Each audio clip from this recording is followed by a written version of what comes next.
And remember to silence your cell phones if you have them. First item on the agenda is approval of the agenda. I'll move it. I'll second the motion by Radig. Hearing no discussion. All in favor say aye. Aye. Opposed say nay. Passes 5-0. Items 2 through 6 constitute a consent agenda of routine action items to be considered by one motion. Items pass unanimously unless a separate vote is requested by a board member. Item 2 is approval of the minutes of the January 31st meeting. Item 3 is approval of claims. Item 4 from Human Resources includes A, approval of the memorandum of personnel transactions, and B, authorization to initiate the hiring process. Item 5 from Board Administration is approval of the lifting of a tax suspension for initials PD. Item 6 from Secondary Roads includes A, approve the underground utility permit for long lines and direct the chair to sign the permits, and B, approve the underground utility permit for Western Iowa Telephone Association and direct the chair to sign the permits. I'll move the consent agenda. Second. Second by Taylor. Hearing no discussion. All in favor say aye. Aye. Opposed say nay. Passes 5-0. Item 7 from Secondary Roads, County Engineer Mark Nera. I understand he is going to be late, so I think we'll hold off on this item until he arrives. Move on to item 8, approval to direct ISG to complete preliminary work necessary for the establishment of a drainage district for the city of Salix under the district watchman agreement with ISG. Was this also assigned to Mr. Nera? Yes. Okay. We'll hold off on that as well. And item 9 from Board of Supervisors, Mr. Taylor, is to approve the resolution thanking and honoring Darwin Heyman and his family for their positive contributions to our county. Thank you very much, Mr. Chair. This is a resolution in honor of Darwin Heyman being named Cattleman of the Year by the Woodbury County Cattlemen's Association for his excellence in producing high-quality beef. And the beef industry, of course, contributing positively to our economy in Woodbury County, and how producers and their families make many sacrifices during challenging times and weathering many storms. And as his leadership in the community over a 132-year history has proven, growing an operation from 500 head in the early 70s to 5,000 by the end of that decade, and all of the other positive contributions that he has made, put this forward and would ask for everyone's support. Unfortunately, Darwin and Sharon couldn't be here tonight, but we anticipate on the 28th, like to re-present this to them. So with that, open any comments, otherwise would move it. Be nice to have some samples of the goods there, just to make sure. make sure this is Cattleman of the Year, material. Certified. Well, Are you Keith going to and hold I- off on your vote then until you? No, I Keith and I got to tour their farm just this fall, and they got some state-of-the-art facilities out there, and it reflects not only, Darwin is amazing in his own right, but his children and his family and all the good they've done for Woodbury County. They're really amazing family, so very well deserved. I'll second the motion by Taylor. And we'll present this in a following meeting when they're present. Thanks for bringing this forward. We've already signed it, so it's ready to go. All those in favor say aye. Aye. Opposed say nay. Passes 5-0. But some steaks wouldn't be a bad deal, so. Yeah. I'm sure they're listening. Item 10 from Board of Supervisors is Mr. Taylor and Mr. Nelson. For action, approve giving direction for recommended steps for Building Services Director to study alternatives to Climbing Hill Building and bring back a recommendation. Which one of you wants to start? I can lead off, and then we can just kind of jump in together. Okay. So during the last 9 years, we've engaged in long-term planning, replacing the failing law enforcement center, energy inefficiencies, an underutilized Prairie Hills building, 100-year-old county farm, and failing terracotta courthouse windows and roads. So I think this board, over the last almost decade, we are embarking on a new jail, all LED lighting, the sheriff's training center, and it begs the question, what are our next long-term plans, including what we've done on roads and so on. So looking out after that, Supervisor Nelson and I talked about, we have the courthouse, Strasburg Hoyt, of course, but also emergency services in that building. We've heard of issues out there time and again, And so in terms of looking long-term, what would be the best use of our dollars? Keep pouring money into a building that seems ill-fit from an HVAC perspective, and the other comments from Kenny, and otherwise would look to kind of a long-term plan. So I was appreciative that in visiting with Mark about this, we talked a little bit about differentiating wants and needs, and so this item really is to get at being able to do a study that would be similar to what we did with the Sheriff's Training Center on a lease purchase basis, and would kick it over to you if you have some further comments. Yeah, I guess our thoughts, just exactly what Supervisor Taylor said, we have to be cognizant of the taxpayers' money. We know the certain things that we have to fix on that building and what they're gonna cost. But we also have to look to the long term, 50 years, 60 years from now.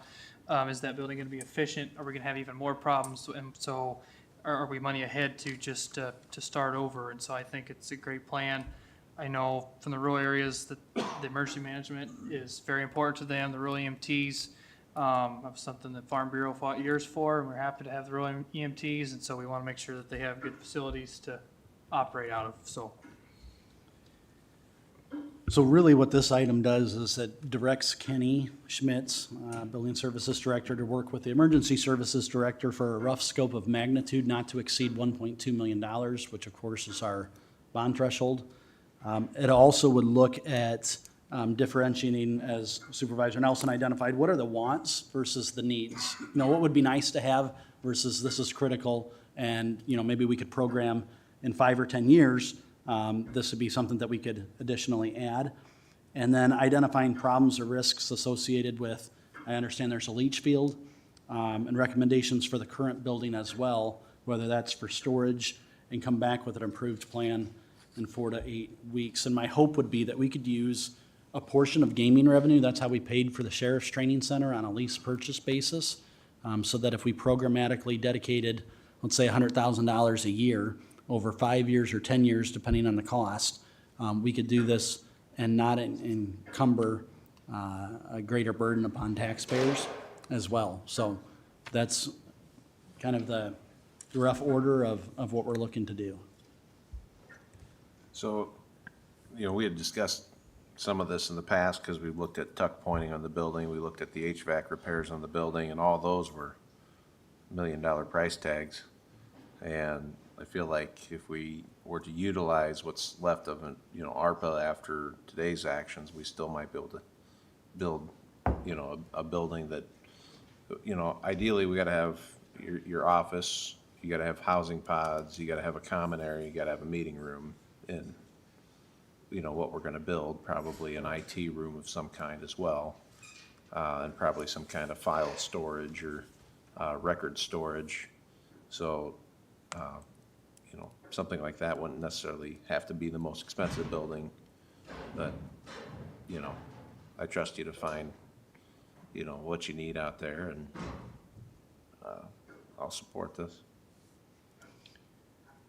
If I can just ask, Dennis, what is the status of ARPA funds after everything's been spoken for? And does this seem like an allowable use from? It is allowable use, definitely. We've already talked to UHY on it, our consultants. It is allowable, and after today's actions, if we follow through here, we'll still have about $400,000 left. So the combination of ARPA funds and gaming revenues possibly there. Sorry, Dennis, 400,000 left after what? Today's actions, if we follow through with all those. Okay. Yep. For use towards this Yes. item, potentially. That pretty much deplete our ARPA, have it all obligated, which has been advised, that's what we should do. Get it obligated, so they don't claw it back. Yeah, that would be ideal, and gaming is certainly a good use for the remainder, over 1 or more years, really. Yep. Kenny, do you want to give us idea what to expect? Yeah, yes. I've talked to Scott a little bit about establishing some design criteria for the building. I also tried to do a little bit of background check, and I don't know what the actual code or legislation is, but I've been told that lease purchase is no longer allowable. by Iowa law. Now, again, I don't know what that law is, but that's what I've been told. So there may be a possibility, I guess, if we could use $400,000 in ARPA funds. From what I understand, if that's money you have on hand and you're not borrowing for, we might have the possibility of being able to spend or borrow just under 1.2 for the building and then also use that 400,000 ARPA. Those totals together might get us to where we need to be for that facility. And that's something I'll have to, delve into a little bit deeper, but. So one of the things that, and Dennis, you correct me if I'm wrong, but one of the things we could do on a 5-year CIP is just pay it back through gaming, isn't that right?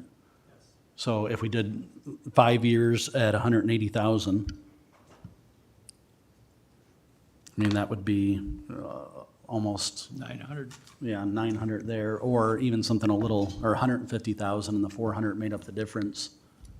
So we wouldn't have to necessarily, I guess my point is structured under a lease purchase deal, and we could still do it. Scott, did you have a comment you want to make? No, I guess say Kenny and I met, I think Kenny and I need to sit down again and, some more, and go through, what would need in the current facility and the new one and work through it and see what Kenny can come up with, or what we can come up with together, I guess, so. Yeah, I think, again, as Jeremy spoke earlier, that we need to probably get down to the bare needs, maybe if you want to call it that. My initial overview of what Scott and I went over and talked about on an initial view, I was thinking we'd be upwards of 2.5 million. So we'll see if we can refine that a little bit.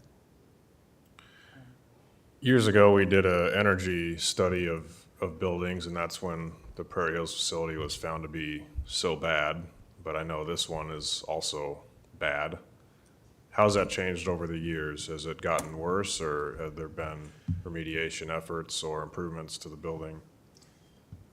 I don't know when that was Energy-wise. done. Probably for the square footage of that building, it probably is, inefficient. I know like the HVAC thing, way we air condition, and now we don't air condition the whole building, we just air condition the parts of it, the main part of it that we use. And it does work. It's probably not the most efficient way to do it, but it is feasible.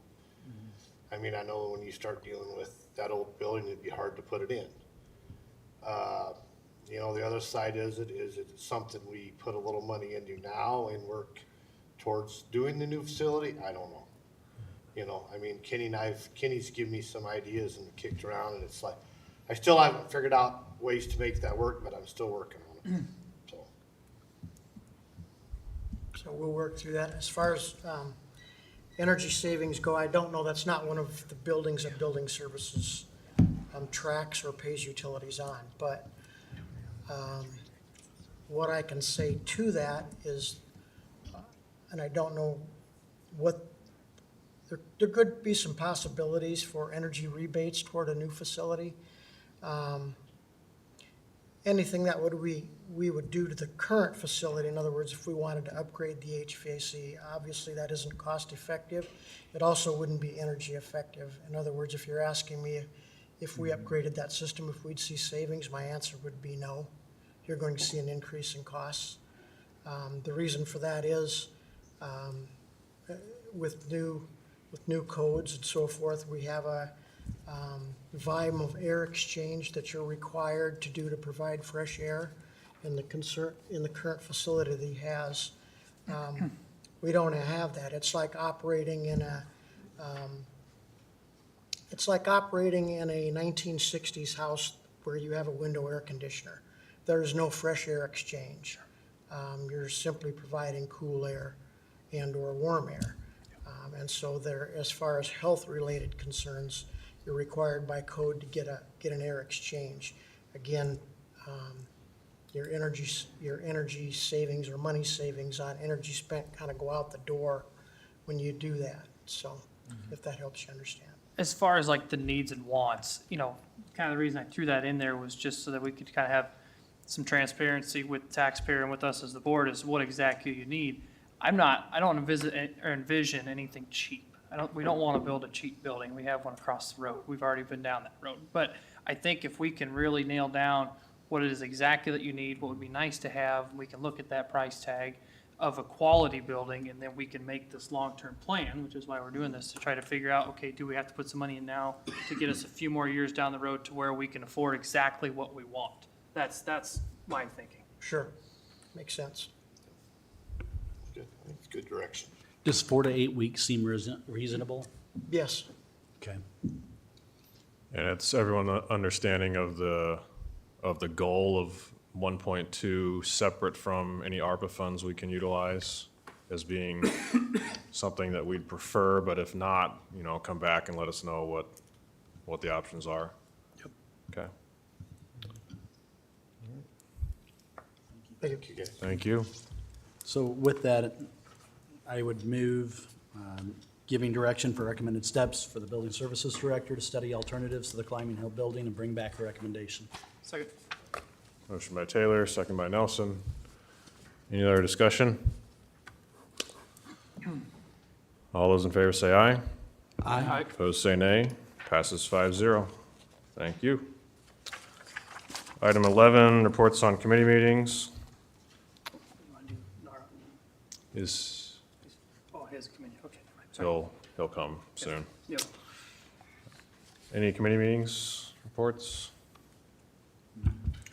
I went to the LEC meeting on Friday.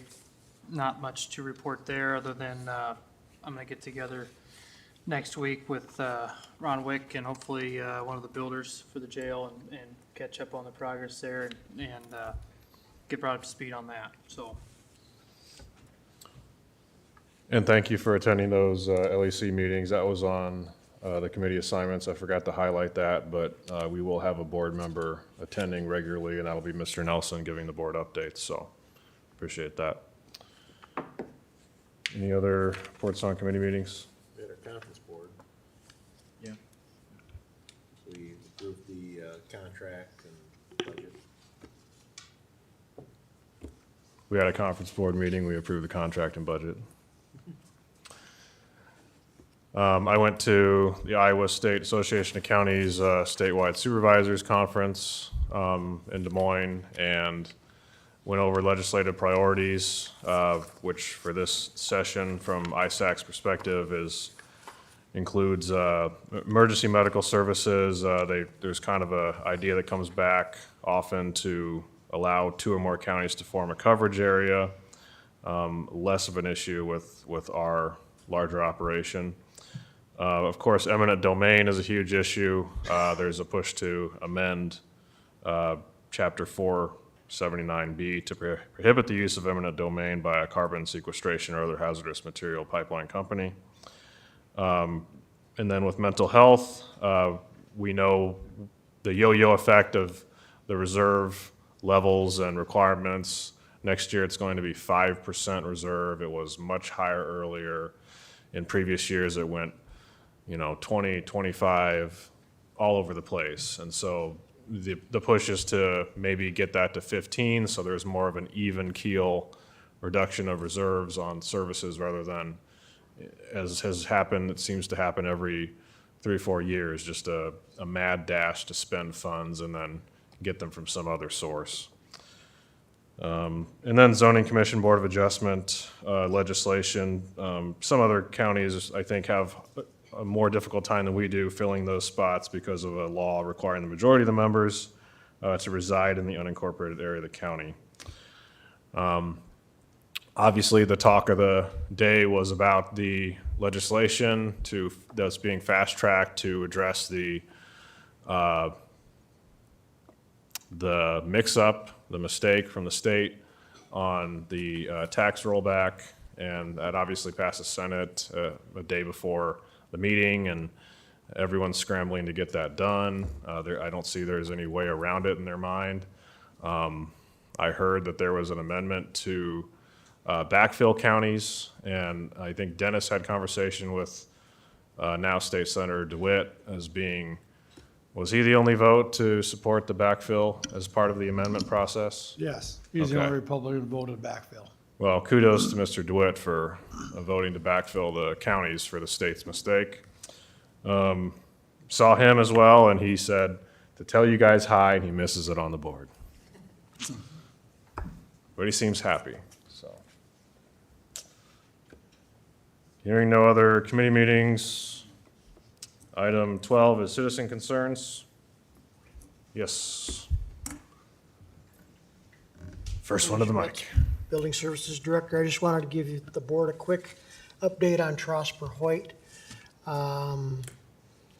The fire brick removal continues to take place. Building Services is still conducting that. As far as the south wall structural emergency repair, we have a contractor project walkthrough on Monday at 11:30 a.m. to go over that project and its requirements. Prior to giving us quotes, we will be asking those contractors to provide that quote back to us by 12:30 on February 20th. And I probably won't have the information to include in the board agenda for the 21st meeting, but I will plan on having an agenda item for action at that meeting. So possibly we'll have a low quote bidder at that time. Thank you. What's that? No meeting. No meeting on the 21st, okay. I guess it'll have to wait till the following week then. Thank you. Is that just to approve the contract, or, Yes. I mean, if chair wanted to call a meeting just to approve a contract, whether it be on Wednesday or Monday, or, What are your thoughts? Just we need 24 hours notice, right, Pat? Yep. What's the date range again that this would be needed? The quotes would be back at approximately 12:30 on the 20th. And so if we got those and chose a low bidder at that time, you could provide the 24-hour notice probably still that day and probably make a decision by Wednesday or Thursday. Pat, what are your thoughts? I think we should do it, right? Shouldn't hold up to that. Okay, well, I'll discuss with you, Kenny. For claims, they're pushed to the next week with advance notice. We're just talking about this contract issue. All right, thank you. Thank you. Any other citizen concerns?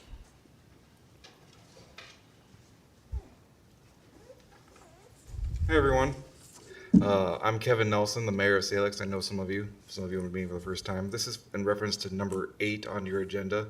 Mark isn't quite here yet, but I'm representing the city of Salix in this particular matter. We ask that you table this particular item for at least a week, pops 2 weeks. There seems to be some miscommunication on where we are in the process. The city of Salix has, just to step back for the new guys on the board, the city of Salix used to pump our stormwater to the south to the drainage districts for the farmers. 2 years ago, they said they don't want that anymore, so now we have to figure out a new plan. Our plan is to make our own drainage district and then pump that water eventually to Snyder's Bend. In order to get that done, we need to make our drainage district, and that's what this is all about. It's a very convoluted process, but it starts with making a petition, which we put together, in which you have, we've signed it, multiple landlords have signed onto it. We provided the county a sample bond for $50,000, because that's part of the requirement. We haven't heard back quite yet on if that's acceptable or not, because it has been done in 20 years, they don't really know. So that's where we're kind of at. We're still waiting to hear if our petition is approved or if the bond is acceptable. We haven't even put for the bond officially yet, because we're still waiting to hear back. I think what Mark was trying to do is get all the various groups on the same page, because we have the city of Salix, the county supervisors, county attorney's office is looking at the contract, the petition, V&K is here. They've been representing the city of Salix, and then now ISG, well, I'm guessing is your engineering firm that you're going to utilize for part of this. So that's where we're at, is we're trying to figure out what's the logical next step, and we have to have this approved first before it gets to your decision on going forward. So I'd ask you to table it. Can I ask a question? Absolutely. Mayor Nelson, I sent an email out to you guys a couple weeks ago. Did you not receive that? To Kathy Briette, city clerk? To Kathy, I don't know who she is. Yep, Whoever she's the was- city clerk. Okay, an email was sent out as far as what needed to be done. And my I understanding, can answer that. okay, go ahead. So yes, we did respond back, we responded to the county attorney's office. Can you step to the mic? Sorry, we responded back to the county attorney's office. And then they responded back with about a page-long email requesting a lot of different information. We received that on Friday, midweek last week. We sent into IT or Diane's office for parcel information, because one of the pieces was recorder information. So we requested parcel information, and then IT responded back on Friday saying, by what authorization? So then we responded back, by your own. You guys are requesting this as a county from us. We will provide that for you.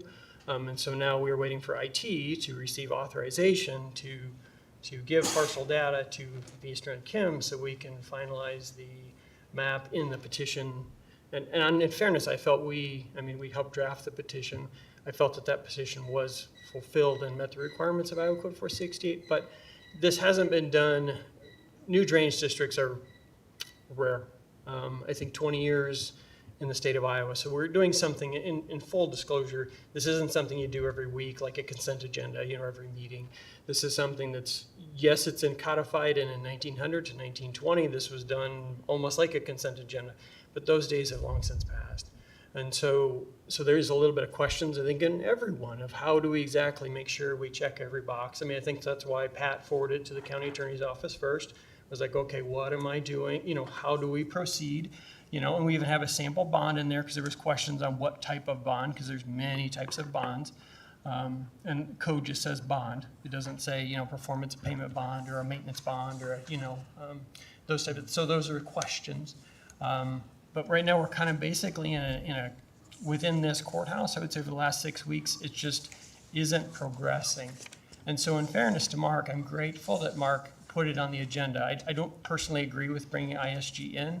I'm the engineer of record for both the Farmers and the Garrettson Drainage District, so I represent the two largest drainage districts by landmass by far, considering the remaining that are left. So I don't really see benefit in having them oversee my work, but then again, many times I am reviewed by someone else. But the agreement that you were about to approve really didn't touch on those, and we voiced those concerns to Mark. He's aware, hence the tabling. But where we're at is we're kind of stuck in this, we're in the courthouse, we keep going from office to office, and time is just ticking. And so I'm grateful for Mark for at least getting it on the agenda, or at least getting it in front of you. Maybe not in that quite approach, but we definitely want to, I know Salix, I could say for we want to get moving on this creation, reclassification, and ultimately get Salix water drain to center spend. So. Is Mark on his way, or what's? He's at an appointment. I was notified, unfortunately, about 24 hours ago that he'd be a few minutes late, 15 to 20 minutes late was his last communication, so. Because I talked to Mark, and I'm kind of confused here, because he said with whatever he was moving forward on the agenda was okay. What we were looking for was a good legal description to work in the petition, and whether the bond, and you responded to that? I did, and I have been in contact with Mark as well, and I was hoping to talk to him today, but was unable to. But I think this is something I'll have to sit down and talk to Mark about. But yeah, the bond needs to be filed with the petition, and a sample bond isn't a bond. I'm not sure what you guys are asking with that sample bond. I can answer that.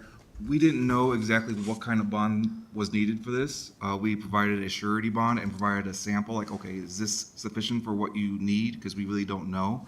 And then we were waiting on you to tell us, like, yes, this is what we want, this is exactly how it should be. And then once we got your okay, we were gonna issue the actual bond, because it costs money to issue a bond. We didn't want to issue one and then like, no, it's not the right format, it's not the right amount, et cetera. So we're waiting on you to tell us it's acceptable or not. Okay, well, the amount is something that we wouldn't know what the sufficient amount would be to cover this. So this is something that I will talk to Mark Nara about as far as, because you guys just provided a sample bond with this arbitrary $50,000, which, The 50,000 wasn't arbitrary, it was based on V&K advising us that was the appropriate amount. okay, so that's something I'll talk to our engineer about to see if he thinks that would be a sufficient bond amount. Yeah, because that's what Mark told me, is that he was waiting on some information from somebody to, as far as the amount, the Right. amount of the bond. And it seems like there's a lot of different groups in this whole gamut that are just pointing at each other, say, we're waiting for this person, we're waiting for this person. Everyone's pointing at each other, and then in the meantime, nothing's happening because we're all waiting on each other. So that's why I think it's important that B&K, Salix, et cetera, get together in a large phone call, group email, whatever it is, hammer out what are the next steps, and then we can move forward. So that the board isn't wasting their time approving something that they can't get approved now. Who's going to do the legal description then? I am working on the legal description, and I'm waiting from IT or to get us the parcel data, because the request from the county attorney's office was that we receive the parcel data as part of the petition. So in order to give you the parcel data, I kind of need the parcel data. We'll consolidate that, into the legal description and then send that to you. Okay. But that happened on Friday or Wednesday, and then we were told that we didn't have, IT said they had no authorization to send the parcel data. And I'm like, see below in email. It's coming from you or the attorney. I don't know what to, they said they needed a project number, and I'm like, what project number? It's the attorney and the, I'm sorry Mark isn't here, but I talked to Mark when I saw this was on the agenda, and he said we were clear to go with what he was proposing today, but we still need the legal description and a bond. There's Mark, as we speak. That is perfect timing. Hi, Mark. Hello. Come on up. Is this about the drainage district? You're right. How did you guess? So, Mark, we were just discussing how there's a lot of pointing like we need this information, that they need this information, so they need to help. And that's one of the reasons I want to bring ISG into this. The last time that Woodbury County did a drainage district was probably about 1928. They've been our drainage engineers since about 2010. They worked us through the reclassification of the Wolf Creek Drainage District. At this point in time, we're just working with them under our current standing contract on watchman services so that they can be sure we're taking them through each of the steps that the board's required to do to keep this project moving. So really, I'm wanting to bring them in as an advisory role at a minimum hourly rate at this point in time, for them to sit down, have a meeting with B&K, the city, myself, and make sure that we're moving forward correctly so that we get this done in enough time that there's time for construction to occur this summer and keep the project rolling. So that's our goal with it, Patrick, is, and the reason I was recommending. I've expressed a concern just with the agreement. I think that is what you've relayed to us. It just specifically 3 in the agreement lists them doing a lot more than advisory. They're listing them basically doing reclassification, annexation. I'm assuming they would do classification. That would be on behalf of the Board of Supervisors. That's the board's role in this operation. Okay. And it would be my recommendation that they do that. I would say as consultant, you would get less blame for however that tax dollar falls in that case. Because, ultimately they will be the people who are determining what each property's share of that tax is going to be. But according to Chad, you guys hadn't done any of that work yet. No, we have not started on the reclassification, or the classification. Classification. You're working on Farmers District Reclassification. without the inclusion of the city of Salem. Correct. So, what I'm trying to do is keep this moving efficiently. I haven't done a drainage district setup before. And again, nobody living in Woodbury County, I think, has tried one either. No. 63 was the last time we had any project of the scope where you're setting up taxation and drainage for an area. That was our Little Sioux flood project that was done back in 1963, 64.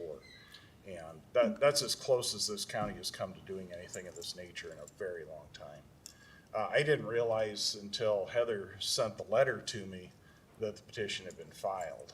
And apparently, it had been sent to Pat earlier than that. And I don't know who instructed her to send that to me at the beginning of January, but once I got that letter, I contacted ISG for a proposal. I shared with them the information they had. I shared with them the conversations that I've had with City of Salix and B&K staff, getting us to that point on the design. ISG isn't going to be involved in any of the design or anything, but I think in getting this kicked off and making sure that we have step 1, step 2, and all the way down through, that their involvement in this case would be valuable, which is why I'm recommending we engage them according to the 4 recommendations at the bottom of that letter.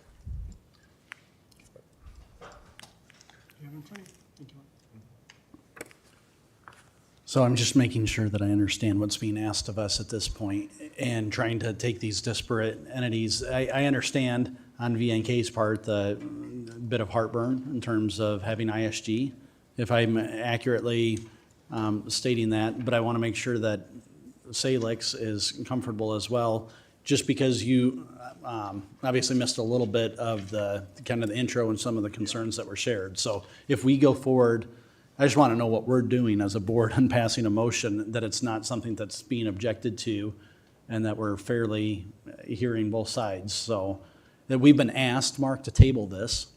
You've been asked to table? We have. So That's just going to delay this project getting moving is my concern, Jeremy. I get that, but I'm trying to make sure that you're hearing what you didn't hear earlier, so Okay. that you understand the position we're in right now and trying to make a motion and make sure all parties are somewhat happy. So, Yes, I asked them to table it for a week because the bond hasn't even been officially approved yet. Well, no, you don't have a valid petition until you have a bond. Right, A sample bond doesn't cut it. right, That's one and of we're waiting to hear back on if the bond that we presented is acceptable or not. We presented a $50,000 bond based on recommendations from V&K, that was the amount, as a surety bond, and we were waiting to hear back if that's acceptable. And once we hear back, we will go forth and go ahead and get that done. But since we haven't heard back yet, we don't have the bond. So that's why I asked it to be tabled for a week until we can get that part done. I mean, basically, the bond is required to be a financial instrument that protects the Board of Supervisors for any expenses they incur in this project. Understood. So I think that $50,000 is probably higher than what you need, but it is as good an estimate as any for a starting point. Okay. It should exceed the engineering expenses. When we did the reclassification of Wolf Creek, if I remember correctly, that project was under $70,000. And that was a much larger endeavor than what we're dealing with here in town. Okay, so is it safe to say that we can go ahead and move forward with the bond that we presented, or does the county attorney need to look at it more? Well, this is an issue of, you need to have that bond for the petition to be considered. And the petition can't be considered until we have a legal description, right? That's correct as well. And B&K is working on that. So we have the legal description that B&K is working on, and we have the bond issue that we're waiting to hear if what we've provided as an example is acceptable. And once we hear that approval, we'll go ahead and put it into place. Yeah. So how do we get them the parcel information so they can get the legal description? IT. Well, this is what we're trying to avoid is the. See, this is why we need to And table one it. of the reasons I wanted, this is one of the reasons I wanted ISG's involvement is so that we'd have this all laid out in steps so everybody would know their roles and begin to follow You them. know, parcel So- descriptions on the Beacon website? Yes, there are parcel descriptions there. I mean, you would have lot and block descriptions for all of the houses, which would satisfy them, but it's the rural acreages that are involved in this, that those are not legal descriptions. They would need to go through and probably do research in the auditor's office or recorder's office to determine the exact quarter section description of the So land. who in the recorder's office would be helpful? Well, this is the research that a land surveyor should be able to do. You know, they have Craig Beadle, who's very good at what he does. The simple answer, Keith, is yes, you can go to Beacon and you could get that information for a parcel. But we're looking at the city of Salix, and so there's not just one parcel. And so it's far easier to get an Excel spreadsheet from IT just saying, here's your parcels. If that makes sense. So rather than go piece by piece and copy and, visually type it out, it's much easier. It doesn't need to be done that Well, way. if you can give us the borders, my GIS technician could do that. We've already given the borders in the petition. It's the map of the Salix to the gravel road to 280? 280th 280th. over to Browns Lake, the subdivision there at Browns Lake. I'll have Kyle get that. So, Mark, what you were trying to do today is just to get ISG on board. Is that, Yes. that's all we're trying to do today? That's all we're trying to do today is looking at the 4 steps that are on page 3 of 3 of their letter. Having them sit in on a meeting with all of us. Based on what's at that meeting, have you got legal counsel appointed? The city has a retained legal counsel, and they advised us this is the process. To do the bond, and to do the surety bond for $50,000, they agreed with Okay. that. Who is your, I couldn't tell you, I'm oh, thinking. I don't know if it's Manahan by chance? It is John Hines is, who I believe, who we That were sounds working right. with. Okay. Yep. Now, in fairness, you may want to look at additional, legal counsel, like from Fort Dodge or Des Moines. The 2 attorneys that represent me, on drainage districts, they both are full. Like Matt Minhan, I approached him, and Okay. he does not have He's- the time. He's tied up. Heinz is willing to do the work and, That's my understanding. okay. And if not, there is several very good counsel in the drainage district arena, just not in Woodbury or Monona counties. That's one of the challenges we always have as a board too, a board of trustees, is finding somebody who can take on the work. Is there going to be any irreparable harm to this process if ISG is approved to meet with the entities here and, No, No, I don't see what. I had it would be. heartburn with 3, what's that? with number 3. Let's see, they're gonna provide the fee estimate to the Board of Supervisors outlining the expected cost and expenses to complete the engineering study and report required under those code sections in 468, and provide the services necessary through hearings and determination of establishment. So they would basically be taking my place in running through those. I can't serve as a disinterested party in this because 280th is county road, and it's potential that that would be included within the district, and we would be a tax-paying entity like we are in so many of the other drainage districts in the county. And then number 4 would be, once the bond, petition, legal description, all that is up to date, then the board, and you have the report of ISG, then the board would determine who they want to do the classification and prepare everything for the hearing. So that's step 2. That's not what we're asking for today.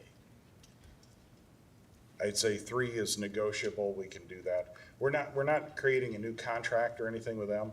Basically, the time they'll be spending and assisting me with getting this started and making sure we're headed down the road correctly is at their hourly rate under our Watchman Services contract.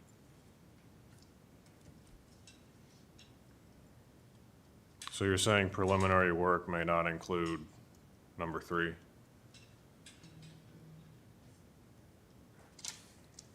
Well, number 3, they're going to provide an estimate to the board as to what their costs would be to do the work. To complete the engineering study, most of which is done, and report and provide the services necessary to follow through the hearings for the determination of the establishment. So whatever point the handshake would occur between the work done by B&K and the work that ISG will do in the classification, preparing the hearing documents, making sure all the legal notices are properly published. That's what we need to figure out in this work. I mean, the option is you appoint V and K to do it.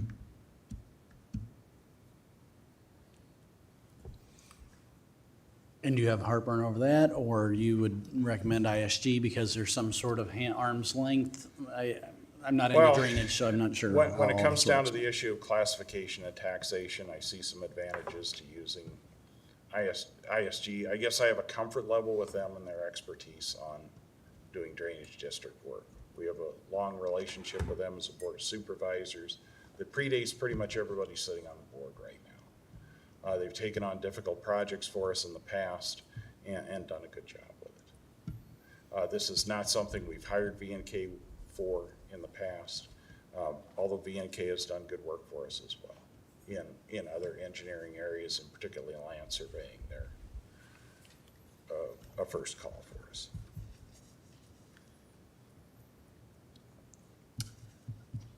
I guess I would just say that, you know, Pat Gill just saw the notices for farmers in Garrettson, which were phase 2, you know, for the FEMA flood repairs, and sent those out.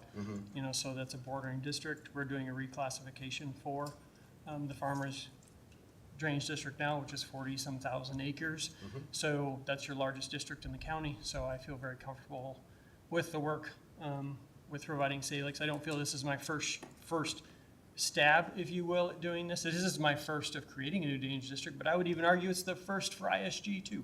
So it's not, there's some firsts here just because this is new to everyone here. But I feel very comfortable with Iowa Code 468. So we've already done a lot of the preliminary engineering. So where that for me, the concern is we have to date are working for free for the city of Salix. We're the Salix Drainage District. We have provided a lot of estimates, we provide a lot of preliminary design, and so if we bring ISG in, all of a sudden it becomes, well, we have this path, you know, that we're going down, and all of a sudden they may have different ideas and a different path, you know, that Salix is already kind of knows where the ditch is gonna be, if you will. They have a pretty good understanding, and so now we're bringing someone in from 2 hours away. And I don't that think that would be something, I'm sorry to interrupt. No, that's I fine. don't think that is something that ISG is looking at in the body of their letter. I think they were quite clear that they're aware of all the preliminary work that you've done in Salix's comprehensive plan. They're aware that most of the design, you know, that the design work for the actual facility is done. The work that I have discussed and requested ISG to be involved in is the work of doing hearings, the classification, assuring all the petition paperwork is correct, and taking us through that to establishment, and then eventual handoff to whatever trustees are developed to handle this. It's not just the city council, because rural property is involved with this, so there has to be a rural voice, is my understanding, in the establishment of that district. And in the petition, there's a landowner that's along the drainage district. It's not on the city council. So the petition includes both the city and landowners. Yeah, you had both landowners, I think. Yep. Yocum is the landowner. Yeah, Leo, yeah. Is the city of Salix's recommendation to postpone based on anything other than the choice of ISG, or? Nope, we need to get the bond situated, because as Mark mentioned, you can't really have the petition unless you have the bond with it. The bond is still in limbo until we get that straightened out. We gotta table it for that reason. But the issue today is not the petition. Yeah, the issue today is not the petition. The issue today is whether the board would want to follow the recommended action of engaging ISG under the Watchman Services contract to assist in assuring that we follow all the correct steps in establishing the Salix Drainage District. Well, That's kind of the sum total of my recommendation as I gave it to the board. I see your point, but I also see the point of Eastern Kim. If they've been doing the work, then typically if, you know, we had a project we were doing, you know, and But remember, they're working for City of Salix. This is being done for Woodbury County, so it's who Woodbury County wants to hire to run through that process. However, the bond is being paid for by the city of Salix. That's correct. So the payment, if you will be bore by the bond or by the Or by the district pays it trustee, back you know, when the it's done. trustees or the district itself. So this is gonna be handled by the county for a period of time, at which point Iowa Code 468-322 is you will give the district back to the city of Salix. That's at creation, it will become the city of Salix's entity. And an adjoining landowner, but it will become a board of trustees primarily made up, I guess you should say, of the city of Salix.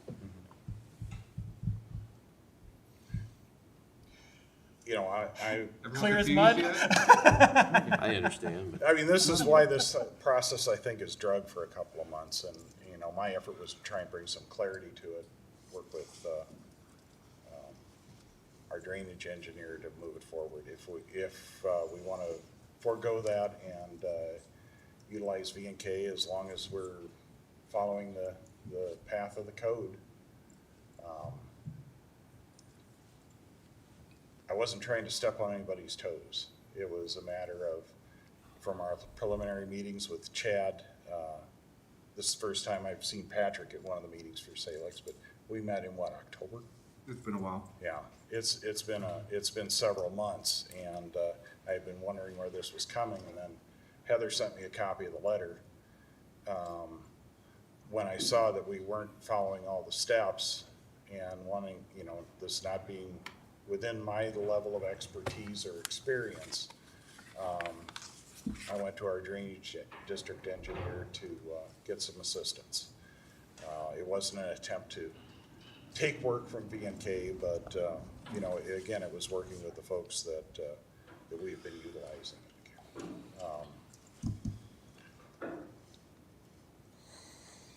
I guess it's how our board wants to handle it. So if we dispense with the whole bond issue and we were to move tonight on this and we were to move with V&K, would you have a level of comfortability on that? I'm fine with that. I'm fine So with that's it. really the heart of the issue then, is not so much the bond, but working with the V&K individual. versus the other, City of Salix doesn't really care. Do you have that much heartburn if we went with V&K over ISG? Even though I know you were making a staff and a professional recommendation, would you? I'll work with whoever the board directs me to work with. And, you know, my role here is, I was just trying to assist in getting things moving forward, so. It's, however the board wants to do this. You would just take no action on this recommendation if that's the case. But do we do need to establish someone to work on behalf of the county in terms of contracting with V&K, or that's something that you would be Well, you would bringing need to back? contract with V&K for the establishment of the drainage district, if that's the way you choose to go. But that's not something that we would act on tonight in lieu You of? can't act on that tonight, Okay. no, it is not part of what's been recommended here. That's correct. So V&K will need to prepare us a proposal for doing the work included under 468 point, 10. It's 10. yeah, I Would be should, to appoint the engineer, I believe it's 10. yeah, you would need to appoint them as the engineer, and then they do the survey, the report, the classification. They bring that back to you for scheduling a hearing, then they do the hearing notifications, and then the board of supervisors at that point would then vote to establish or not establish. And they're disinterested engineering company then, Mark? Pardon me? They have no interest, no vested interest in this matter, right? Well, they're doing it for contract with the board of supervisors in that case. They're, you know, either engineering firm can do good work, so. It seems to me like with the initiative coming from City of Salix side, we can defer to that process and who they've selected and used for, at this point, simple advice, but going forward, perhaps more. So I don't think the board will take action on this. Is that fair to say? I would move to table and then request that proposal be brought back. They would, V&K would need to prepare a proposal to do the work required here. And then I think first you should have a proper petition and bond filed. And then the board would, once that petition and bond is there, then you can appoint B&K is the engineer for this process. So on the motion to postpone from Taylor, I'll second number 8. Any other discussion? All those in favor say aye. Aye. Opposed say nay. Passes 5-0. Now we do need to return, Mark, to item number 7. Yep. Thank you, gentlemen. See you later, Pat. This is to approve the final voucher for project Perrin 133 with Dixon Construction.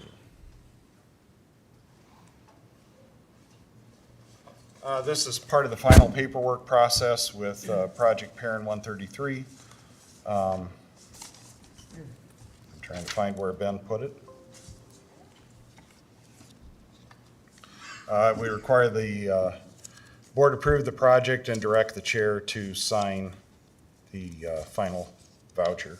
The work was done in compliance with plans and specifications and approved by the county engineer. I'll move it. Second. Second by Taylor. Hearing no discussion. All in favor say aye. Aye. Opposed say nay. Passes 5-0. Thank you. Returning back to item 12, any other citizen concerns? Hearing none. Item 13, any board concerns? I've got one concern. Can we get an update on the sewer gas smell upstairs in IT and the courts? Do you have any updates or any ideas? No updates other than we still haven't any solutions. Okay. Not really any ideas. What we're waiting for is this problem usually occurs, almost always occurs, at a certain temperature or in the fall when the temperatures drop. We don't know what that association is, whether it's building air exchange or what that really is. But next steps, I guess, we have a device that we can use to, when the building's unoccupied, it's basically a smoke device. It produces smoke. We can put it in the sewer vent, attach it to the sewer vent stacks when the temperatures get a little warmer outside when we can utilize it. And basically what we do is we pump smoke into all the vent stacks and try to see where it comes out. We've done this previously, and we did discover some leaks. We actually had to tear into some walls to do the repairs. Best guess is we've probably got new leaks somewhere. We don't know where, but that'll be probably our next attempt. So yeah, no good answers. All right, yeah. I did notice that on the emails, when they email us, it's always in the mornings. Is there anything to that, or is that just coincidence? No, I think there is something to that, but we're not exactly sure what it is again. We've tried, there's a thing in building HVAC systems that are called economizers that are basically dampers that open up and close and bring in larger amounts of fresh air. We play with that economizer daily to try to bring in more fresh air into the space when we have that problem in the morning. But again, no, we don't know what the correlation is. Okay. All right, thank you. Yep, thank you. Thank you for working on that. Yeah. Any other board concerns? I won't be there in the mornings for the WCICC meeting, so I'll be in Des Moines with legislators, meeting with them, so I will miss you tomorrow there. All right. I'll be there. Sure. Hearing no other board concerns, item 14, moving into budget review discussion. Dennis, can you give us a quick rundown of where we're at right now? Okay, right now, we stand at 197,000 plus side. We got a couple of issues yet to be determined. Sheriff is still diligently working on the ACH, the medical side of it, and hopefully we come with some positive results there. He feels confident, but he's still working on that, so that will add to our 197,000, so potentially it could be about 300,000 to the good. That could be, eaten up a little bit by a decision today on wage plan, and also deputy sheriff's union contracts. As to tax rate, as we stand right now, we are actually about 1.5 cents less than the current rate. When I put everything together, came out with the taxes, we actually reduced about a penny from the current rate. I suggest we leave it at that, and, because we do have no clue what's gonna happen down this legislature, because that legislation we talked about earlier, where we're gonna have to possibly backfill. If the state doesn't backfill, and that'll come from cash reserves, we do not know what that number is. And right now, it's in the House, they're having a little fight in the subcommittee, they wanna backfill it, and then if they decide to make an amendment to backfill, then it goes back to the Senate, and then it just keeps bouncing back and forth. But it's just delaying the whole process for all the counties and cities.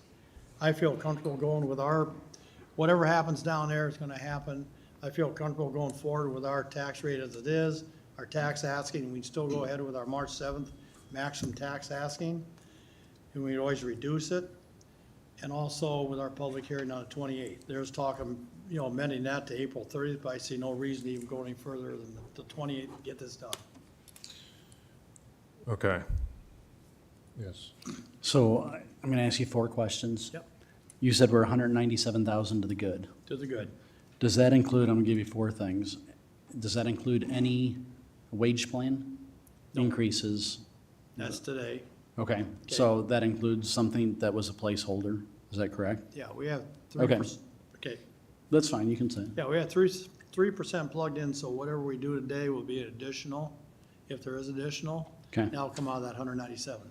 And then the deputy negotiations, if That's- there's movement on that, is there anything or is that? Work in progress. We got kind of a number, but like I say, it's work in progress, and I don't know if we really talked about it publicly. Right, and I'm It's not, still in process. yeah, but that doesn't include anything over and above that. 197,000 could go down and not be to the good based on those actions. Is that a fair statement? Without affecting our tax rate or taxes. Okay. And then elected officials, The compensation board is already plugged in, those numbers are represented in the budget as it stands today. and then the state of Iowa, what's going on there? Can you just, That there, we could lose anywhere from 500 to 800,000, which we anticipate using to backfill that if the state doesn't with cash reserves. so that's a moving target a little bit. Is that a fair Yes. statement? So Yes. we might be almost 200,000 to the good or 600,000 to the bad, just Potentially, depending. yeah. That's an unknown. Yeah. Okay. I don't think the board should say that we're going to be 600,000 to the bad if it's an $800,000 hit, because that'll come out of reserves by the time we Right. actually get that bad news, if it comes. Yeah, and I don't disagree. I just want Yeah. to know what the score is. But it won't affect the tax rate, is what I'm No. saying. We're basically pretty It'll- much frozen. Yeah, it'll affect our reserve balance, but it won't affect what we're doing right now. Potentially, yes. How big of a Band-Aid have we already used this year? The farm was 2.1, right? 2.519 2.5. we're using. And then we were using how much in local option sales tax to balance budgets? We are using in local option sales tax, 71,978 for the resource technician or conservation, which is general basic, and funding the nature center out of general basic, 368,000, which still leaves us with 217,000 unobligated for next fiscal year. And then how much other reserves have we spent too? Because we've spent other just reserves. Out of reserves, we have spent 435,000 out of gaming revenues, but that's to supplement. Yeah, I don't think we spent any other reserves. No, it'd just be the sale of the farm, 2 lost items, and that's it. And then 435 in gaming. The what? And 435 in gaming, or no? Well, that's offset expenditures, yes, but that's not tax dollars. Right, I'm just asking. Now, there is one because- more. And then we district- backed off, was it 100,000 last week? Yes, So, there is one more reserves we are using, but it's district health reserves, that's 670,500. But that's district health, but that's something we'll have to make up next year. If they follow under the 20% guidelines. Okay, that's all I wanted to know. Okay. Did we go through your four? Did we each your four questions? Okay, good. Quick process question, Dennis. The March 7th meeting, is that the meeting where we need 4 present votes? Yes. Super majority. And that is that a date range, or is that set by a previous board action? What leeway is there? Because if I remember correctly, there's a couple board members that may not be available. We need to have it probably by then to get our 20-day publication in for our whole budget hearing for the county budget of the total. Okay, I'll be here, but are there 2 of us that are not going to be? March 7th, right? I'll be out Yeah. of town, but I can phone in. Okay. I'll be out of town. I'll be I'll out be of in country. Texas. You'll be what? Military, all out of country. But I could potentially, Can you phone in too? What time? Remind me. Of 4:40, I think we're setting it at, Karen, aren't we? That's Yes. what I'm suggesting when we do, Yeah. approve the public hearing before 40. If it's before 7, that day I can. 7 night, yeah, it'll be before Okay. that. You will be able to call in. Yes, sir. You I can phone. can phone in. Okay, I'll be here. Keith will be here. All right. And only if you really, really have to, Well, let me know. all right. Is- Push it back to the 14th to have everybody? We won't have enough time to get it published for the 28th hearing. Okay. March 28th is the hearing. Yep, that's the full hearing, everything.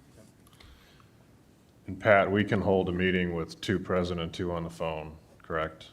Without issue? Okay. All right. Thank you for that clarification. If we need you, we'll give you will just, I don't know, tell your commander you need to break a tie or something. All right, let's go to item A, reduce debt service by $37,500 due to FY '23 CIP loan reduction. Okay, this kind of dovetails into item C, but for now, it's reducing the 150,000 we did have budgeted in the loan that we're gonna process this May, start paying for it next year. The 150,000 we can take out. So I'd reduce the debt levy by 37,500, that's 150, at 5% over 5 years. Move it. I'll second the motion by Taylor. Any discussion? All those in favor say aye. Aye. Opposed say nay. Passes 5-0. We're now at a reduction of 235,126. Yep. By my count. Item B, obligate ARPA funds, according to final rules 3.4 for conservation and emergency services radios in the amount of 344,000. Yes, we can use ARPA funds under 3.4 because emergency, public safety, so it does fall in there. That has been cleared through our UHY. Is this a new expense item, or is this already budgeted? This is one that would be for next year. So if you approve it, we can go ahead. They can get started getting the radios this fiscal year because we got the money obligated. Okay, but these next 2 items are for new expenses. They're not, it's not like we reduce tax askings by, No. okay, this is You'll for a new, avoid tax asking if we do a CAP in the next future. year. Okay. Yes. So, Dan and I have been working together. I think we can come in under that, but with some discussions we've had today with some of the radio providers and with the guy that's gonna install them, we gotta do some more looking into it. So leave it at that amount, but I think we can come in under that by quite a bit, because we're talking about, we're talking 18, I can't remember how it is, we've been talking now. Well, we've got 8, you've got 4, Yeah. so there's 14 total. And And, then the 12 handhelds. in the state contract, they're actually on sale, so we're actually, if we get them ordered now, we're gonna save that money. I think that's where that savings, I think on my radios, it's gonna be close to 2,500 apiece. So, but then we've been told there's some things that have to go through, so I'm pretty confident we're gonna come in under that number, but we don't wanna be obligate not enough and then come back asking to pay for the rest of the radios, so. And if they're gonna go ahead and order this, they probably should come back to the board next week with approval to authorize to order it, and then the money will be there. If they spend under, we'll de-obligate the money once we get the final cost. So you're looking for a motion tonight to obligate an up to amount, is that correct? Yes. Okay, so I would Yes. make the motion to obligate up to $344,000 in ARPA funds for conservation and emergency services radios. Second. I'll try. We'll try and get that contract from them and Well- all the paperwork. If not, it might be the following week, but just, we'll get it in Yeah. front of you before we do any Yeah, action. so we gotta get a contract with the state representative for Motorola to go do that. So, Okay. yeah. Thank you, guys. Thank Motion you. by Taylor, second by Nelson. Hearing no other discussion. There is discussion. All those in favor say aye. Aye. Opposed say nay. Passes 5-0. I just want to, you had talked about with the ACH. I did email them earlier today. I was waiting, hoping that he would get it to me today. I told him that that you all were meeting at 4:30. His response was that I've asked to get it as soon as I can. There was discussion from MedOps on the new staffing proposal and if they could make it work. It was approved and now just need the proposal from the CEO. I'm hopeful to get it today. They don't have it. But if that approval is accurate and the CEO submits that proposal to us, I would anticipate that the additional savings are going to be, if I remember right from my memory last week, it's somewhere around 167,000 additional savings from the change in the work that we're asking them to do, the staffing proposal. So I don't have it in writing yet, but he's saying that it's been approved and he's just waiting for it from the CEO. That's So great. just I just want you to know that before you make any of these final decisions on wage plan and other things, to know that he's been very transparent. Everything he said, he's followed through on. I would anticipate that proposal will probably come. I wish it was in writing now, but I anticipate that it will be as early as tomorrow. But I just felt you should know that extra 167 will probably be there as you make these decisions. Okay. And next Tuesday is when we can make final changes before publication formally. But Dennis, that number sounds familiar to you as well? Yes. Okay. All right, let's move on to item C, obligate ARPA funds for Trosper Hoyt emergency repairs in the amount of $292,750. Okay, in visiting with Kenny, those are kind of the estimates added together for both the fire brick and the structure itself. This is replacing item A that we had 150 budgeted before. So in this case here, under 3.4 or the final ARPA rules, we can use ARPA funds for this. This is an up to this amount. If by some chance it does come in higher than that, we can always amend it. Yeah, again, these are just ballpark estimates, and so, as Dennis said, if we need to come back and make some adjustments, we'll do that. Okay, I'll move it. Second. Second by Taylor. Hearing no discussion. All those in favor say aye. Aye. Opposed say nay. Passes 5-0. Item D, obligate additional ARPA funds for correctional officers adjustments in the amount of $50,000. Okay, this is an estimate here, and I may call on Michelle to help a little bit here, that when we first estimated all the costs here, there were some items that were not included in there, such as, you come up with that, different classifications of pay, plus they're hiring new people now, which will be hitting this somewhat, so we estimate 50,000, we may be coming back in May, possibly for more ARPA funds. We just have to see where we're at. So I wasn't involved with the estimation on this, but I understand that there was no overtime or extra pays budgeted for like shift pay and the extra pays that the correctional officers get. So we just kind of calculated where we're at in the fiscal year and how many months are remaining to try to come up with a ballpark figure of what's going to be needed for the remainder of the year. So this is an up to amount, is that, or is it exact? This is up to amount, it may be more, maybe less, probably be more. But So- I'd say it'd be at least this much. We may be back for more, in May when we get more, closer to the end of the year. So do we want to do something that's a little north of this, and so that we don't have to come back, or Probably just? wouldn't hurt. So what would you recommend? I think 60,000 is what I kind of came up with as just basing on the history and proportioning it through the remaining time.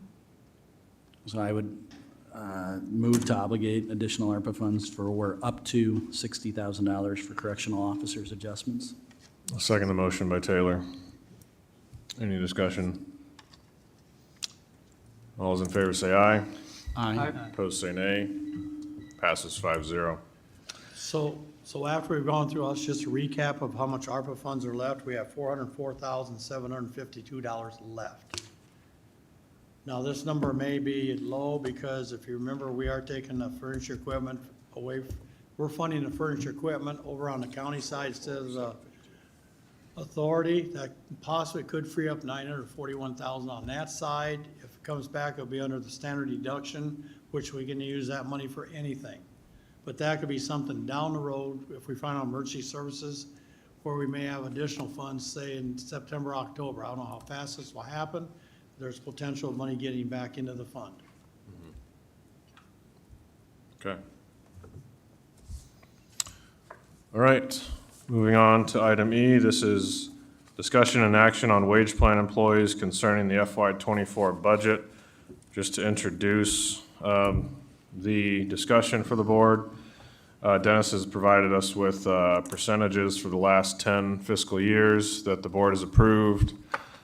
They range from a low of 1.25% in 2013 to a high of last year 4%. 10-year average is 2.65%. Last year, for the benefit of the new board members, we had rigorous discussions, some split votes, some amendments. We discussed rising inflation, of course. We settled on, of course, 4%. I think it's somewhat interesting that at the time we were discussing this last year, inflation was on the way up. And this year, we had all sorts of forecasts of how quickly it would come down and what would happen and how high it would stay, how high it would go. But this year, it's kind of around the same spot, but it looks like it's on the way down by all indications. So we were it's almost like we're in the same discussion point, but from a different angle. And so that's not to push any certain percentage, just to give a little brief overview. And so I'll open it up if one of you wants to start off the discussion. Well, I can tell you right now, economically, a lot of things are on the price, going back downward on the durable, like things that involve heavy shipping, products that we sell in our store, construction products. Obviously, food has not been that same category, but with an economic slowdown like we're having, you're going to see a lot of prices drop, so. Yeah. I would just say 2 data points. One, looking at the economic forecasts on inflation, most had predicted by December 3.2%. And I know we can, of course, come back mid-year, but I think that's one. And then I had asked Melissa, and these are just 6 counties, so take them for what they're worth, and you correct me if I'm wrong on any of these, as far as what some comparable counties are doing regarding wage plan. Sorry for the feedback. Scott at 3%, Blackhawk 3%, Pot between 3 and 4, Story 4.5, Lynn 4.5, Johnson 4.75. Are those all accurate, those 6? Those were the 6 that were provided, so there's no cherry picking. I threw these out, I included, so just for what it's worth on a couple of things. Where's the city at, Dennis? Have you talked to your cohorts? No, I have not.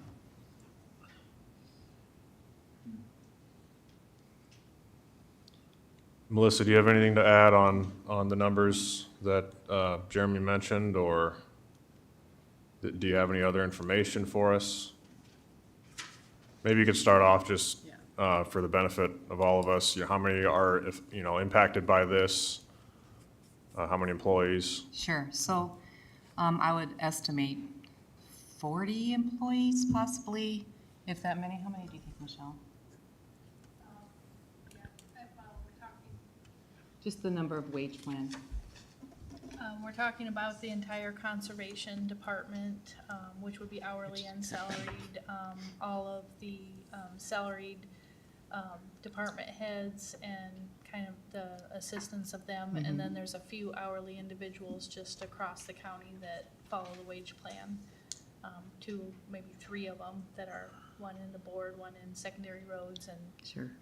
And then EMT and paramedics as well. yes. that So they would be impacted, by this decision. I did reach out to the counties, and some still are in limbo, what I should say, as you guys are. They have all pretty much put in 3.25 into their budget, and then think that is what will pass around that margin. As far as, I think it was Story County at 4.5? That's what So, I have written down. Yeah, Story is 4.5. They have a 2.25 COLA going into effect with a 2.25 merit raise for each of their non-bargaining employees. So that's the information I have, and just waiting for more numbers to come through, I guess. So some of the affected employees have other cost of living increases coming? Is that what I'm hearing? What, as far as the other county? I'm sorry. As far as the 2.5, Also, if they have a 2.25 Sorry, cost yeah. of living, along the way, they have annual merit raises, and those are 2.25 as well. So they would get that combination of 4.5 okay. for the year. Any questions for Melissa? And were there any other board members that wanted to comment? Well, I mean, I think 3 is a baseline personally. And I think, Dennis, you have 3 already put in, correct? 3's in the budget, 3's been yes. our placeholder.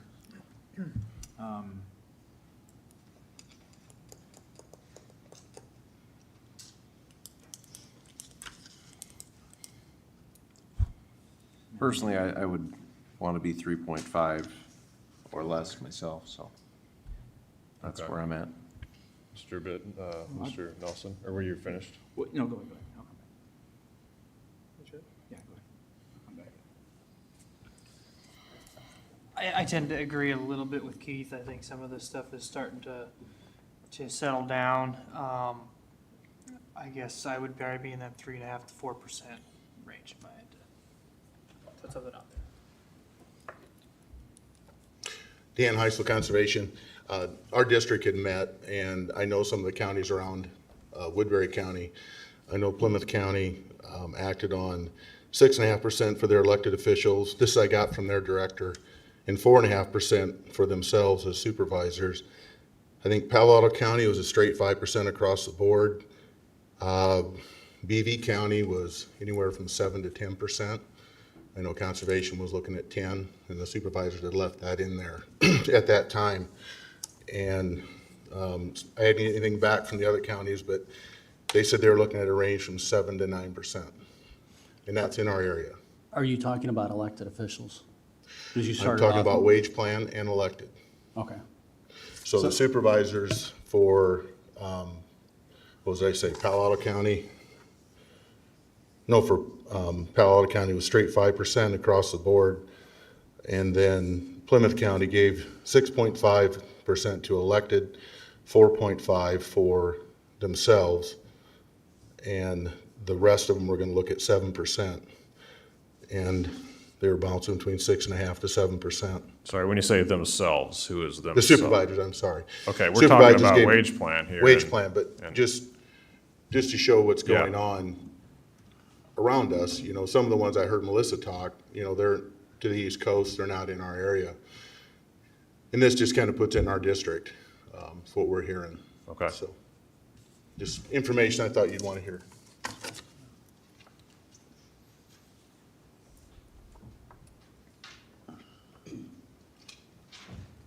Just a couple questions that I don't know the answer to. The 10-year average of the 2.65%, Is that what I heard, Dennis, if you average the? Yes. Okay. How does that compare to the other raises or the other average of raises for other folks in the county across that same 10-year period? Is it low? Is it high? Is it right in the wheelhouse? The other question on the comparison of the other counties that you used, do we know what their 10-year averages would be over the 10 years? Are they, maybe their 10-year averages, they've averaged over the last 10 years 5%. And so taking a snapshot of 1 year may not be a real accurate reflection of where folks, should be in comparison for the work that they're doing here.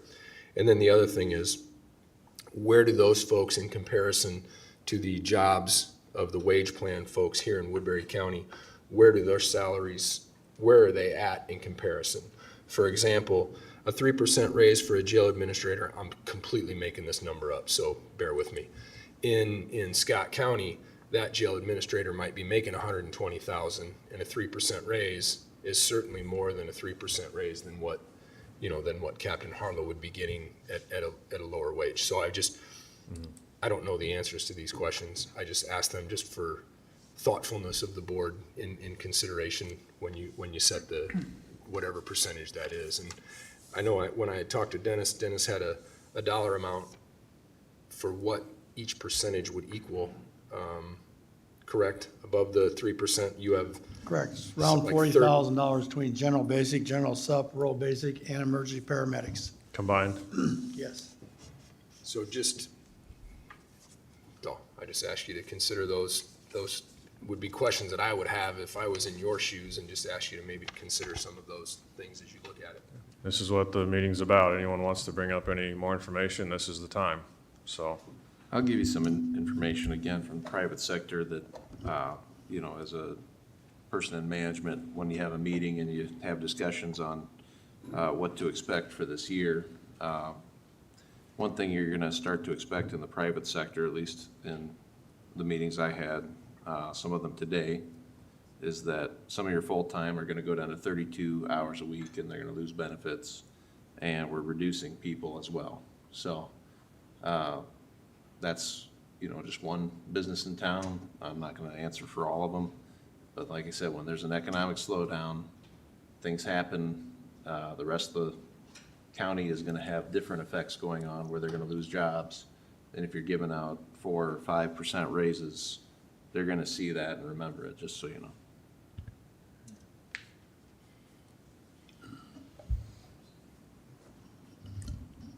well, I think one of the observations there is that when that slowdown happens, if it happens, how it happens, it typically impacts private sector first.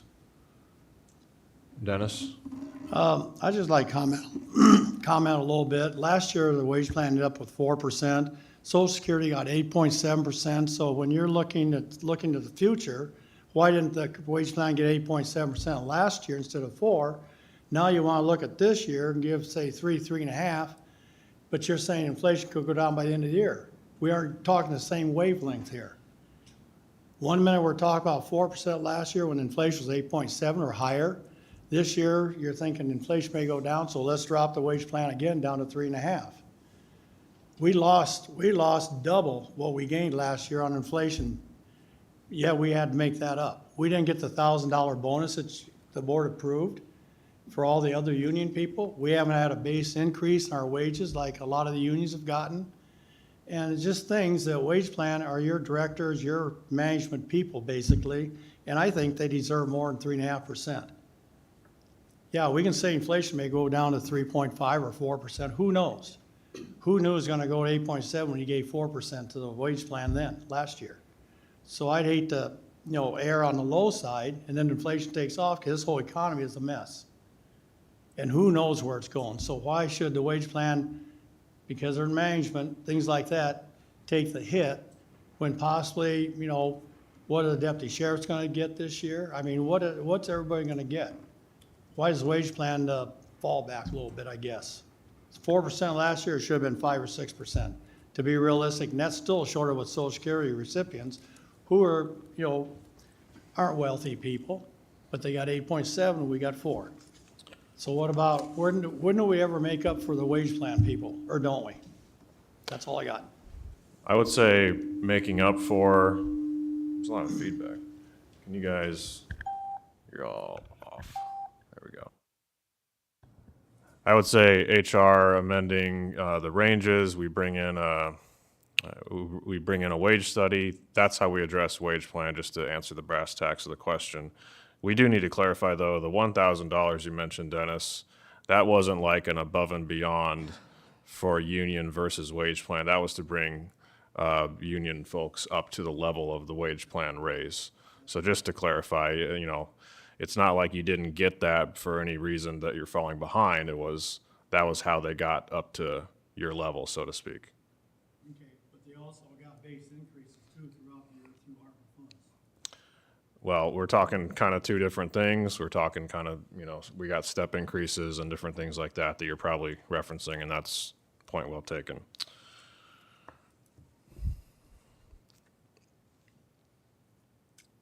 Anybody else?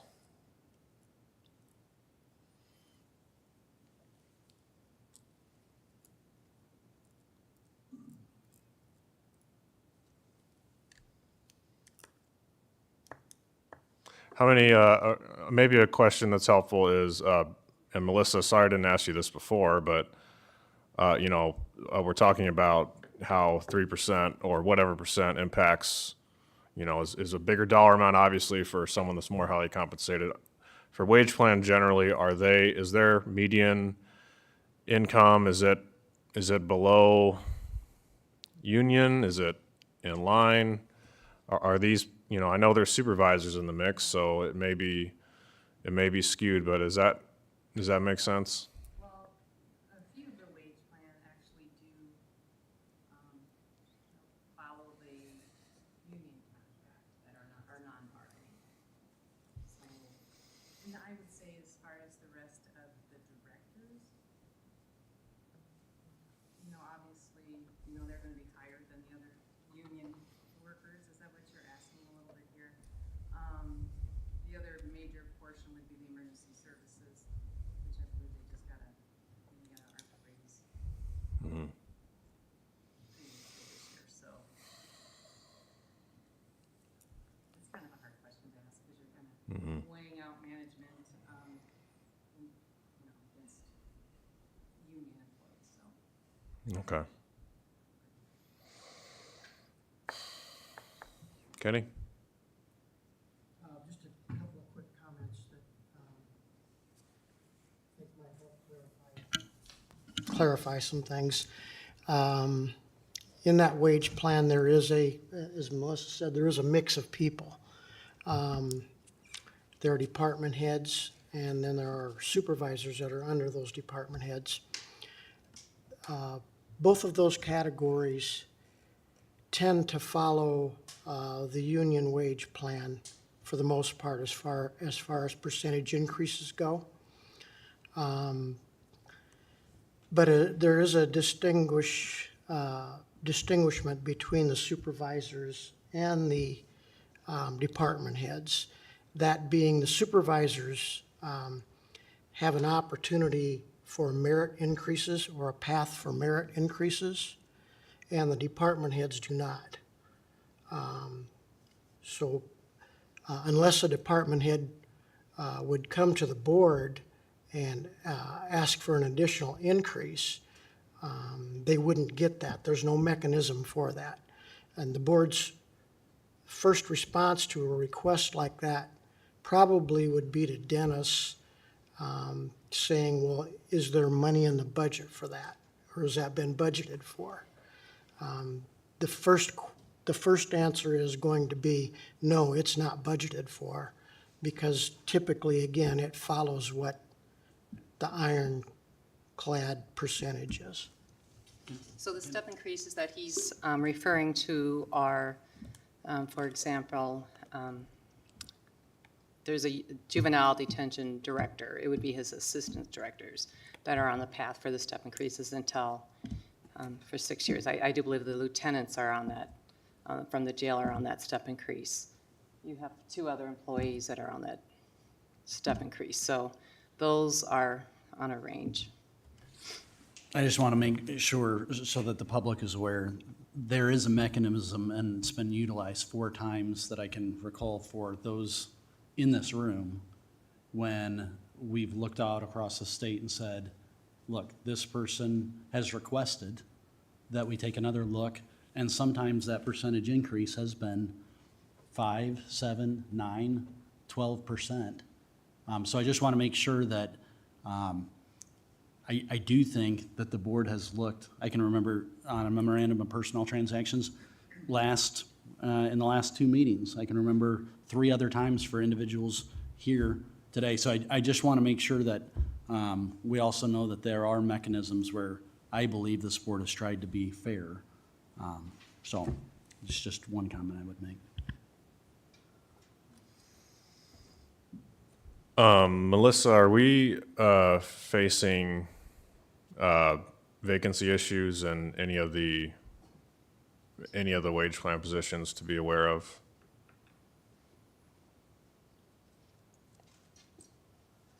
The only position I can think of would be a paramedic, full-time paramedic. We're always searching for that, so an EMT. Yeah. Yeah, and we've had proposals on that front.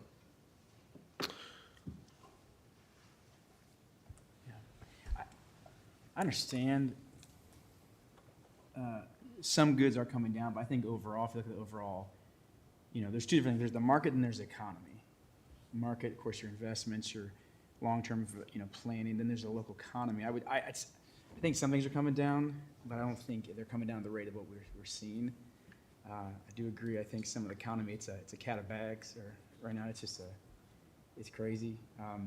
I would personally probably push up for the 4.5 or 4.25. That's where I would probably come in.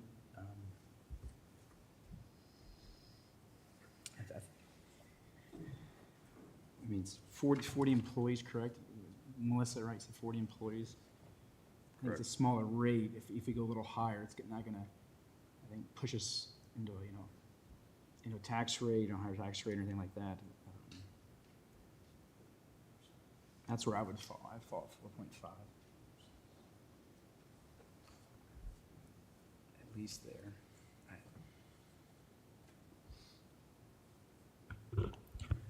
I don't get caught up in the comparisons of this county at this rate, because there's a lot of details there. Just kind of like Sheriff Sheehan said when he came up here, we don't know what their base salary is, so they could be much higher, where a 3% raise is more significant.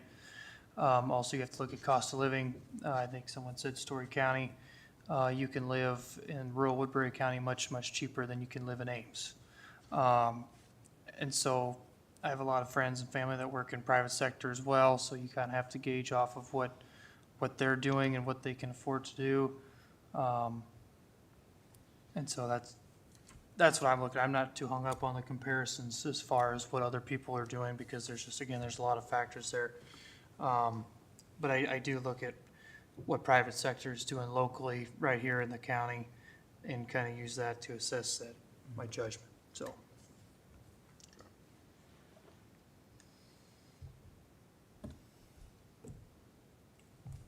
You're with their calculator, Keith. You got anything else? When you take comparisons, again, you brought up Social Security, the 8.9% equated to about a 1,800 raise.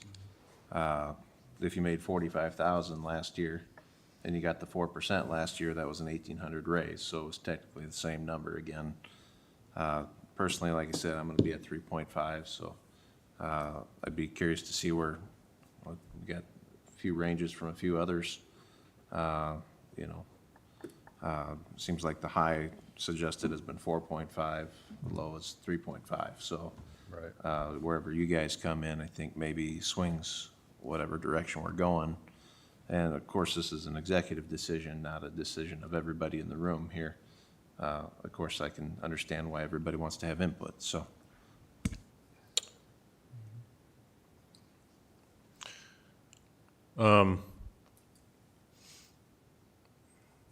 I personally feel like last year the board undershot a little bit. I think the situation is different this year as far as I do think things are coming down, they're going in the right direction. However, there is the looming threat of a recession, which doesn't mean that everyone's wages go up. It means that there's unemployment that finally comes back into the economy. You know, as chair, my job is to hopefully facilitate a motion that passes. And last year, there was some split decisions made, and we eventually came to a resolution. But seeing where the table's at, I'm going to move 4.25%.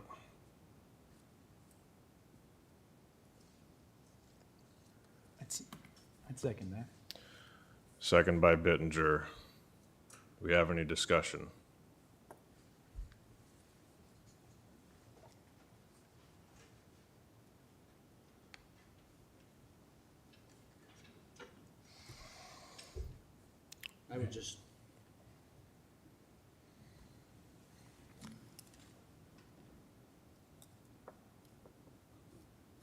I would just point out two things. And I know this precedes our time on the board, but 2013, we were at 1.25. We, meaning the Board of Supervisors, was at 1.25%. And I'm very, very sure that inflation was much north of that. And so I think chasing inflation is a difficult thing. And nobody ever comes back and says, well, we're at 3.2, so can we get a downward adjustment? Just like when they're doing comparisons, nobody says, well, we're third or fourth, so can we take a decrease? But I would support that, but I just want it to be known on the record, this is the highest in the last 10 years. So 4.25 will be the highest that I think this board has done probably in the last couple of decades or more. So I do think the board's being very fair.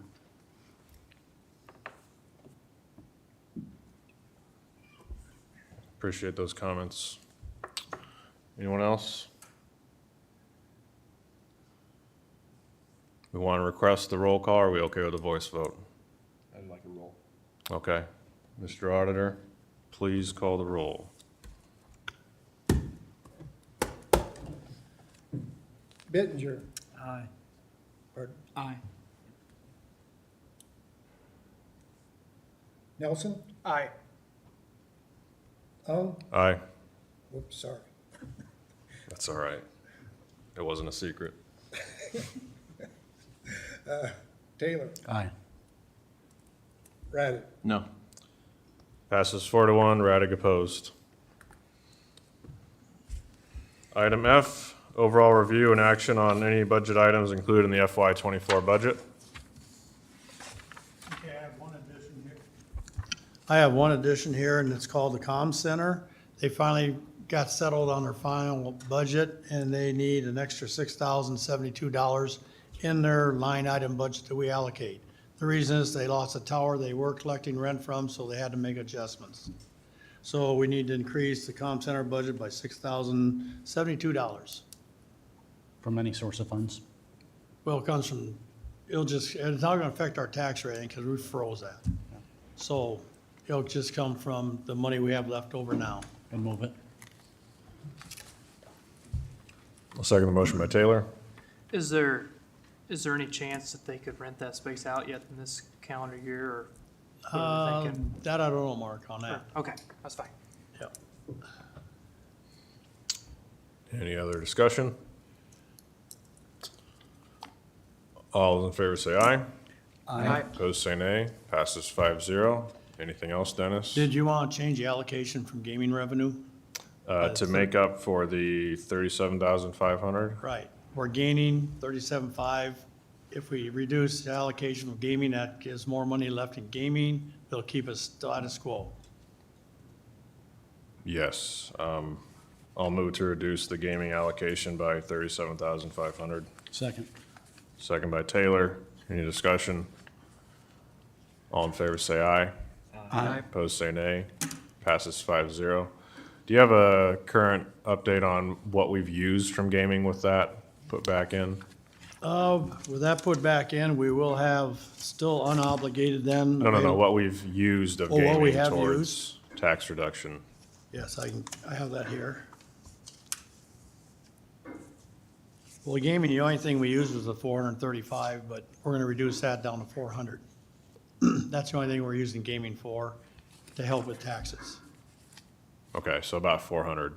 Yes. Because we initially obligated 535, I think, and then we backed off 100, Yep, right? right. Okay, And now with the 37.5, it'll be a little under 400. okay. Any other budget items, Dennis? Nope, that's it for today. I will have the maximum public hearing notice on next week to publish for March 7th. That'll stay the same, and then we're just waiting to hear what the ramifications gonna be of the Senate file and the House file on this limitation on a mistake they made. They're trying to force us to correct. So that's still in limbo with the House. So I may be going back and forth. And then there's other legislation in the Senate, I believe. And that is really gonna play a lot of effects with our 24 budget because it's gonna affect caps on general basic levies. They wanna reallocate how they do sales tax by increasing state sales tax a penny. And then they take away what we voted for and they just allocate the money back to us.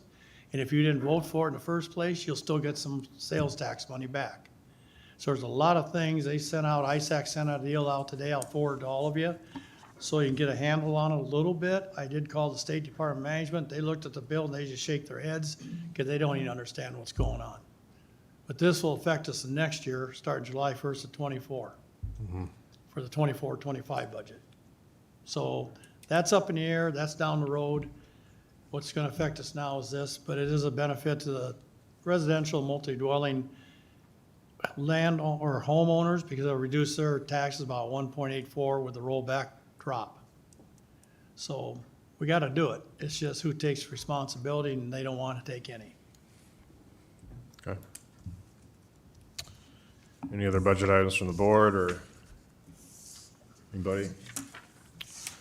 All right, just a quick reminder, we have a little time gap here, and then I will be at the county conference board meeting on the 8th floor at 6 PM, so hopefully there's at least one other board member to have us have a vote on that.